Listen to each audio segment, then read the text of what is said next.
pour ce nouvel épisode de Côte à Côte direction Le Touquet et on a de la chance aujourd'hui avec ce magnifique lever de soleil et pour démarrer ce long format on ne pouvait pas ne pas parler de l'emblématique course l'Enduropal du Touquet et pour mieux en parler je suis avec Philippe Flamand, le vice-président comité d'organisation de l'Enduropal. Bonjour et merci de nous accueillir ici. Bonjour. Bon là on est directement en plein cœur même de la course de l'enduro là. Ah, on est quasiment sur le parcours de l'Enduropal, oui, effectivement, puisqu'il se passe sur l'ensemble de la plage du Touquet, qu'on va jusqu'à Stèle-la-Plage, et sur un circuit qui fait 14 km. Ouais. Une course qui date de 1975. Est-ce Oui. qu'on peut revenir un petit peu sur toute son histoire? Alors l'histoire, c'est un peu un pari. À l'époque, le maire cherchait à développer l'activité de la station dans la période hivernale. Et Thierry Sabine, le créateur du fameux Paris-Dakar ensuite, a eu l'idée de créer une course sur le sable, ouverte à tous, et avec l'idée d'avoir vraiment le maximum de monde sur la plage à cette période de l'année. Donc le parcours était à l'époque mi-plage et mi-dune, puisque le parcours aller se faisait sur la plage jusqu'à Merlimont et revenait ensuite dans les dunes par le fameux goulet, qui était un goulot d'étranglement qui faisait un bouchon phénoménal qui a contribué à la réputation de l'Enduropal. Est-ce que dès les premières éditions, la mayonnaise a très vite pris ou ça a été compliqué? Non, la mayonnaise a très vite pris. Je crois qu'on était à 250 concurrents sur la première édition et 3 ans après, on était pratiquement sur plus de 500 pilotes.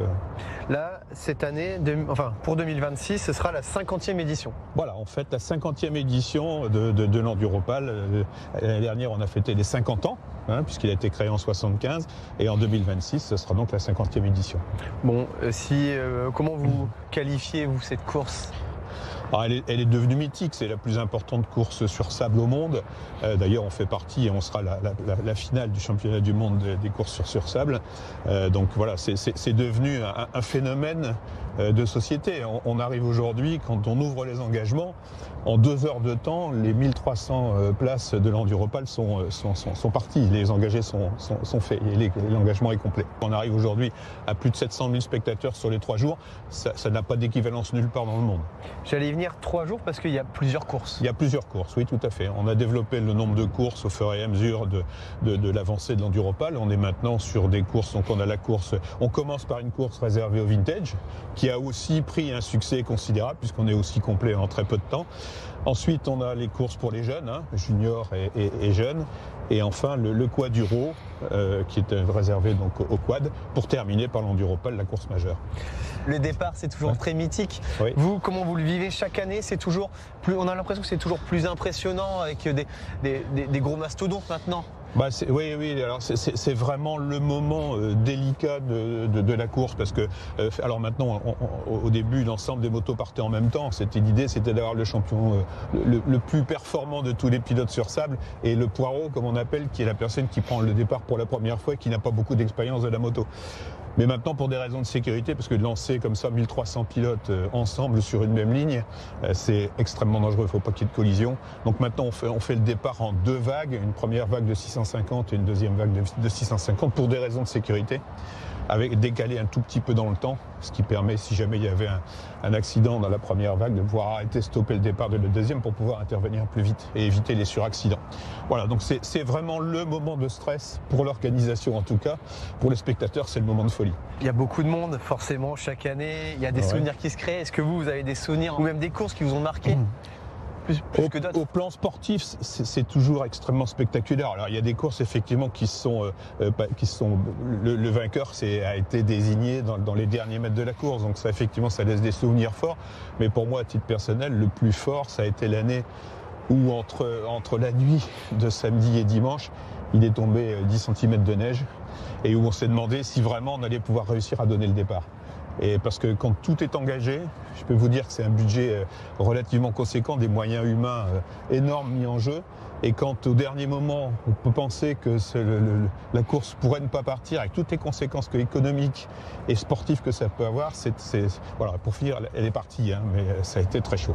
Vous me tendez une perche justement, ça demande beaucoup d'organisation. Combien de personnes sont là pour l'organisation de la course, l'investissement et aussi, forcément, on attend des retombées économiques avec 700 000 personnes. Bien sûr, l'atout majeur pour la station du Touquet Paris-Plage, c'est effectivement les retombées économiques. À cette période de l'année, en tout début d'année, c'est vraiment pour booster entre les vacances de Noël et les vacances de février, c'est vraiment le moyen de booster l'économie locale. Et les retombées sont très importantes, non seulement sur le Touquet, mais sur tout l'arrondissement. On a des chiffres ? En termes de retombées économiques, non, c'est difficile, mais c'est plusieurs millions d'euros. Dans l'organisation, il y a plus de 1000 personnes qui travaillent sur l'organisation. Est-ce que aussi les locaux, ceux de la région, s'approprient cette course ? C'est devenu un rendez-vous dans l'année. Ah oui, complètement. Pour tous ceux qui aiment les sports mécaniques, c'est un rendez-vous incontournable. C'est-à-dire que si on est du Nord-Pas-de-Calais et qu'on n'a pas fait d'enduro en étant amateur de moto, c'est une erreur phénoménale. Et après, c'est aussi devenu, avec les petites modifications qu'on a apportées ces dernières années, un événement vraiment familial. Donc c'est l'occasion de se retrouver en famille sur la station du Touquet en vivant un événement particulier, mais vraiment dans des conditions maintenant de sécurité et de confort les plus importantes. Des nouveautés pour cette année ? Pas spécialement de nouveautés, mais on réserve quelques surprises parce qu'on fête les 50 ans, la 50e édition. Donc on va fêter cette année. L'année dernière, on a fêté l'événement et cette année, on va fêter les pilotes.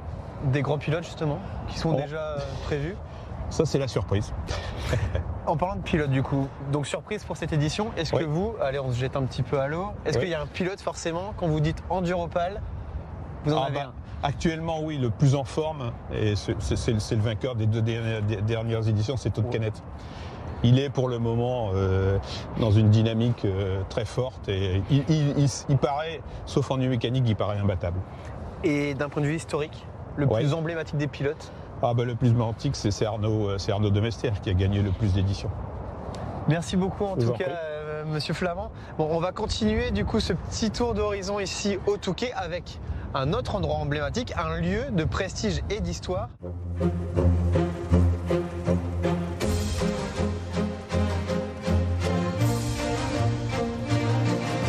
On a parlé de l'Enduropal, c'est une course emblématique ici au Touquet. Maintenant, on est dans un lieu aussi emblématique, connu de tous ceux qui viennent ici au Touquet Paris-Plage. Et pour en parler, je suis avec John Banizet, le directeur général du lieu. Bonjour et merci de nous accueillir ici. Bonjour Jérémy. Où est-ce qu'on se trouve ? Ravi de vous accueillir au sein de l'hôtel Barrière le Westminster, hôtel emblématique et joyeux de la Côte d'Opale. Hôtel 5 étoiles, seul 5 étoiles de la Côte d'Opale, entre Knokke-le-Zout et Honfleur. Il n'y a pas d'autres 5 étoiles sur le littoral. Et donc on est très fiers de porter haut les couleurs des Hauts-de-France et du Pas-de-Calais. C'est un hôtel qui a été construit en 1924. On a fêté l'année dernière, en 2024, les 100 ans. Et l'année prochaine, on fêtera aussi les 100 ans puisque l'hôtel a été construit en 2 étapes. Une première, elle, qui a été construite en 1924 et une extension dans laquelle nous allons déambuler en partie aujourd'hui qui a été construite en 1926. Bon, on va pas attendre plus longtemps. Vous nous emmenez ? Tout à fait. Allez, parfait. On y va, c'est parti.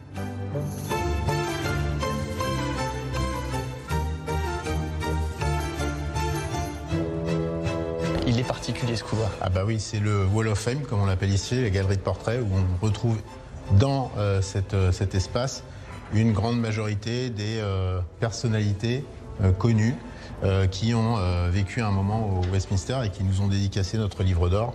On retrouvera, on parlait tout à l'heure vous parliez de l'Enduropal, on retrouve ici Thierry Sabine qui a été l'instigateur de l'Enduropal et son meilleur ami Daniel Balavoine qui ont bien évidemment passé un moment au Touquet. On retrouve un peu plus haut ici la reine d'Angleterre puisque l'hôtel a accueilli aussi beaucoup de personnalités de l'aristocratie anglaise, surtout au moment des années 30, époque où les casinos étaient interdits en Angleterre et les jeux d'argent étaient interdits en Angleterre. Et le rayonnement de la destination du Touquet a commencé par attirer la jet-set anglaise au Touquet. On voit ici un peu plus haut Winston Churchill et Charles de Gaulle qui ont aussi passé un moment au Touquet et au Westminster. On retrouve des artistes beaucoup plus récents, comme ici Laurent Gérard, Chantal Latsou, Daniel Auteuil, ou d'autres comme Edith Piaf, alors là un peu plus ancien, ou encore Charles Aznavour. John, quand on voit tous ces grands noms, ces grandes figures, c'est quoi le but du coup de cette galerie ? L'objectif, c'est surtout de partager avec nos clients, nos visiteurs, l'histoire de l'hôtel qui est fortement imprégné aussi de l'histoire du Touquet et du développement de la station tout au long de ces années, mais inscrit à la fois dans l'histoire, mais aussi dans la modernité et dans l'avenir avec les nouvelles générations d'artistes, de personnalités du monde du spectacle, de la politique, etc., qui viennent encore séjourner dans notre établissement et vivre une expérience inoubliable au sein de la station du Touquet. Maintenant, vous nous donnez aussi envie, nous, d'aller voir une de ces chambres. On va aller voir la plus belle des chambres, puisqu'on va aller voir la suite 007.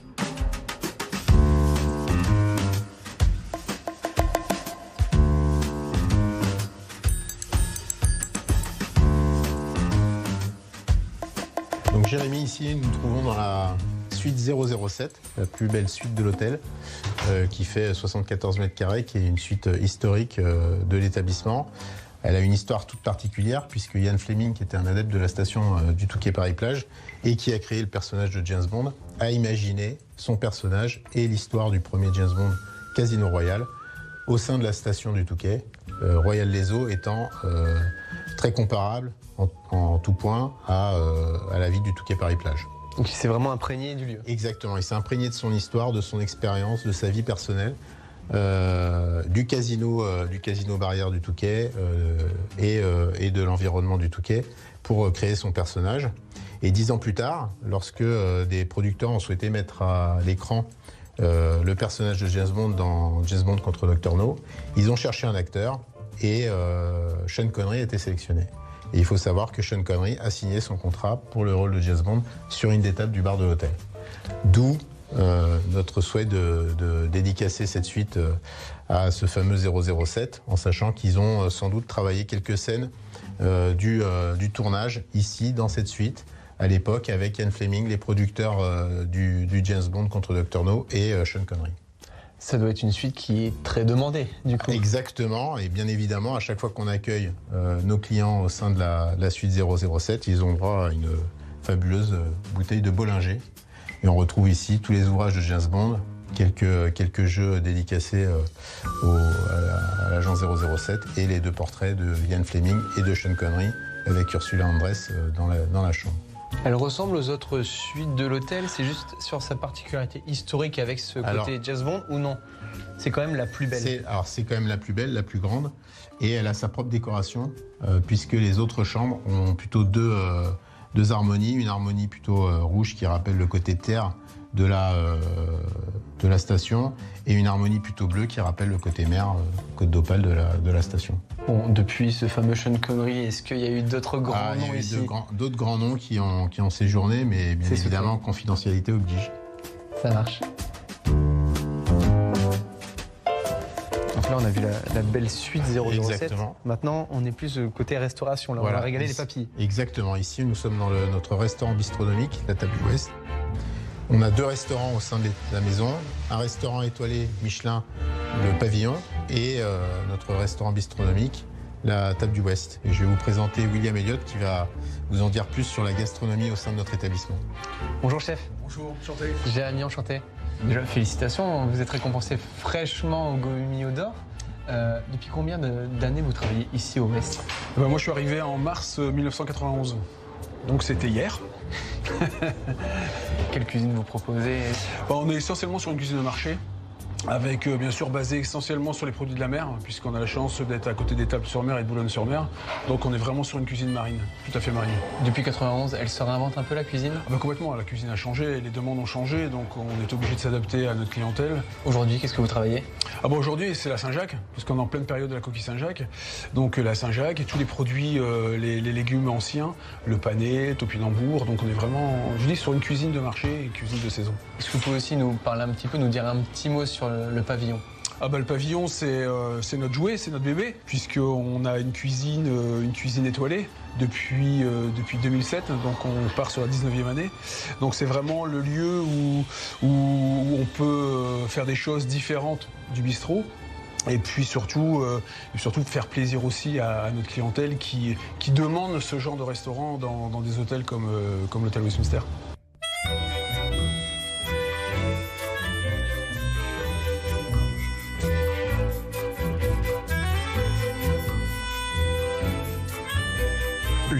chargé d'histoire, lieu centenaire qui a été racheté par le groupe Barrière en 2016. Depuis, il y a eu des travaux? Tout à fait. Alors quand on a racheté l'hôtel en 2016, on avait pour objectif de rénover l'intégralité de l'hôtel pour le faire passer du 4 étoiles au 5 étoiles.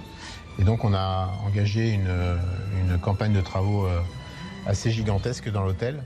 Et l'objectif de notre décorateur Bruno Borione, ça a été de conserver l'âme des lieux, lieu emblématique du Touquet, et en même temps de le moderniser, tout en gardant cet esprit art déco et être très fidèle à cet esprit art déco de l'hôtel. Donc vous retrouvez ici par exemple, en symbole de cette histoire, les portes en fer forgé historiques de l'hôtel, des ascenseurs de l'hôtel, même si l'intégralité des ascenseurs ont été changés. Les portes ont été conservées. Vous retrouverez ici aussi, au niveau du lobby, les banques d'accueil en bois historiques qui ont été juste rénovées. Vous retrouvez cet esprit art déco tout au travers des moquettes, des formes géométriques que vous retrouvez sur les peintures murales. Et aussi le côté très anglais de l'hôtel avec les fauteuils Chesterfield en cuir voilà, qui rappellent cet esprit nord de France et Angleterre. Combien de personnes à peu près à l'année? Ici, on tourne à peu près à 120 personnes à l'année et on monte en saison, bien évidemment, au-delà des 130 personnes puisque l'activité est très dense sur la saison estivale. Et en termes de personnes qui profitent de ce lieu, en termes de clients? Alors, on a des clients qui viennent d'Angleterre, de Belgique, du Benelux en général, des Hauts-de-France, bien évidemment, Lille étant à 1h45, Paris étant à 2 heures, un peu plus de 2 heures de route d'ici. Donc Paris est une des destinations préférées, enfin, le Touquet est une des destinations préférées pour les Parisiens. Et après, on retrouve aussi des gens qui viennent de Champagne, d'Ardennes, de Suisse, du Luxembourg, voilà, qui viennent séjourner à un moment dans notre établissement pour rêver. Merci John aussi de nous avoir fait rêver à travers cette visite.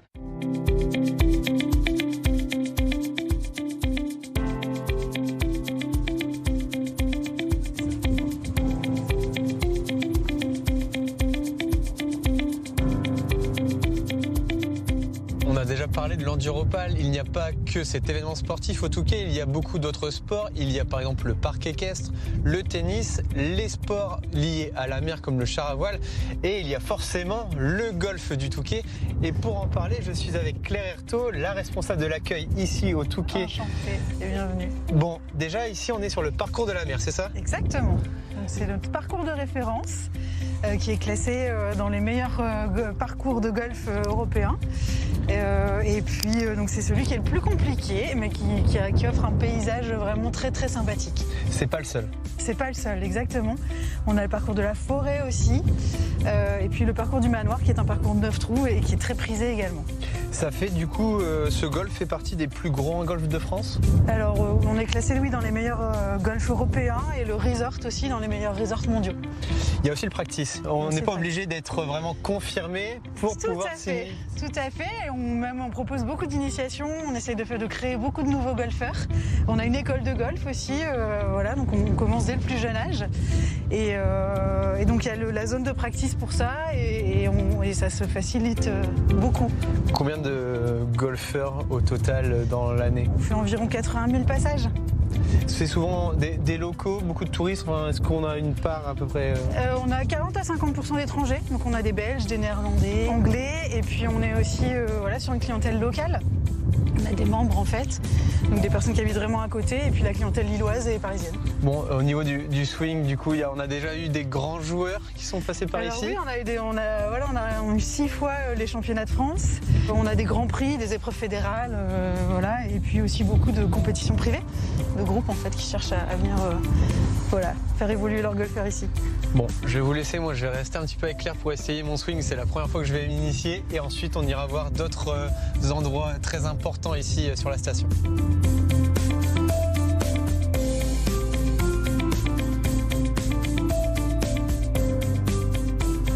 On a pu voir aussi que le Touquet était une ville de sport, mais pas que. Il y a aussi le côté architectural, patrimoine. Et pour en parler, je suis avec Loïc Vambre, le directeur du pôle patrimoine et nature ici au Touquet Paris-Plage. Et là, on se trouve devant un lieu qui a eu plusieurs vies finalement, c'est le Palais des Congrès. C'est le Palais des Congrès aujourd'hui, mais ça n'a pas été tout le temps le Palais des Congrès. Ça a été au départ un bâtiment qui était une résidence, qui était le château d'Alphonse Dalloz. Alphonse Dalloz, c'est le fondateur de la station de Paris-Plage, du Touquet, et qui a été bâti en 1864. Et puis, au début du XXe siècle, eh bien, on a justement les Britanniques qui viennent en masse ici avec un autre personnage qui s'appelait John Whitley. Et lui va développer les infrastructures sportives, mais aussi les infrastructures hôtelières et va faire venir les Britanniques dans la station qui vont venir jouer au jeu d'argent. Et c'est à ce moment-là, en 1903, que l'ancien château d'Alloz va être transformé en casino de la forêt. Donc c'est ce qu'on disait tout à l'heure, le golf et en même temps le casino, c'était la même époque à peu près. Voilà, le golf c'est 1904, son inauguration, et ici on est en 1903. Et il prend l'allure telle qu'on le voit actuellement en 1913. Donc on transforme cet ancien pavillon de chasse qui était en bois en un monument plutôt d'inspiration néo-normande avec des toitures très élancées, des tuiles plates, quelque chose d'assez monumental finalement, une entrée monumentale avec des arcades qui sont situées sous le porche d'entrée. Vous nous emmenez à l'intérieur ? On vous emmène à l'intérieur. Parfait.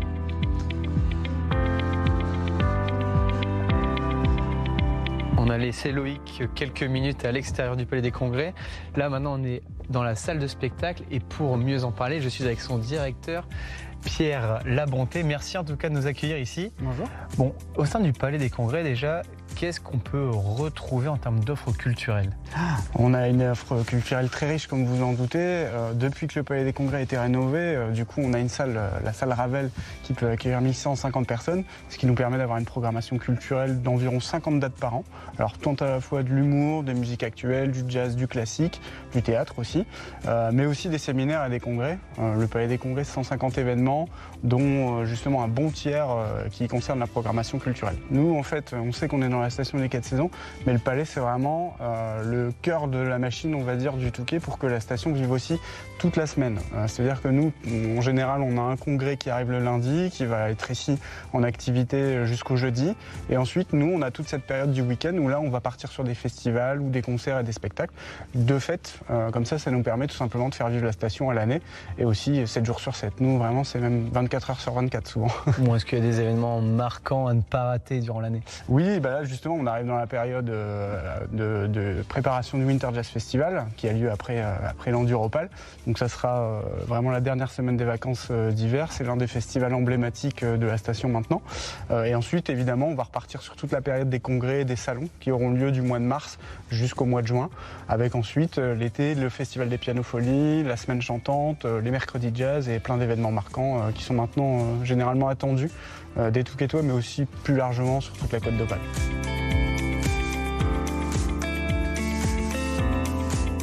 Avec Florine Curec, on est de nouveau avec Loïc, là, sur un autre bâtiment municipal, c'est l'Hôtel de Ville. C'est l'Hôtel de Ville. C'est quoi son histoire ? Alors l'Hôtel de Ville, c'est un bâtiment absolument majestueux qui a été conçu entre 1929 et 1931 par deux architectes qui s'appelaient Pierre Drobec et Louis de Brouwer. Et son histoire, c'est qu'il a été construit grâce aux recettes du casino, puisqu'un an de taxes sur les recettes du casino ont suffi à construire cet édifice, donc en 1931. Et donc il a été construit en béton armé, avec des styles architecturaux qui sont différents. On a bien sûr le style régional avec l'utilisation de la pierre de Benctin. On a le style gothique anglais, on le voit avec toutes ces fenêtres ogivales, avec cet arc brisé qui est là. Et puis bien sûr le style normand, néo-normand, avec les pans de bois cimentés qu'on aperçoit en façade. Il est aussi classé au monument historique. Il est classé monument historique depuis 2014. Et à ce titre, il a pu bénéficier de travaux de restauration qui ont duré à peu près 5 ans et qui se sont achevés à l'été 2025. Et donc là, il est entièrement restauré tout neuf. Autre particularité qu'on retrouve dans l'Hôtel de Ville, mais un peu partout sur la station, c'est le caddie. Il est même dans les murs de l'Hôtel de Ville et au-dessus de nous, il a fêté ses 100 ans. Voilà, il a fêté ses 100 ans cette année, puisque en 1925, il y a un concours d'affiches qui est lancé par la municipalité et le syndicat d'initiative. Et c'est Édouard Courchinou, un affichiste parisien, qui va remporter ce concours d'affiches en représentant un petit personnage qu'on appelle le caddie. Le caddie, c'est celui qui accompagne les joueurs de golf pour leur prodiguer des conseils, porter éventuellement les clubs de golf, etc. Et c'est devenu le symbole, l'emblème typique du Touquet Paris-Plage. Merci beaucoup Loïc. Merci. On était très heureux avec Florine Curec de vous faire découvrir toutes les coulisses et toutes les richesses du Touquet Paris-Plage. Et on vous invite maintenant à venir découvrir, parce qu'il y a encore d'autres choses à voir ici au Touquet.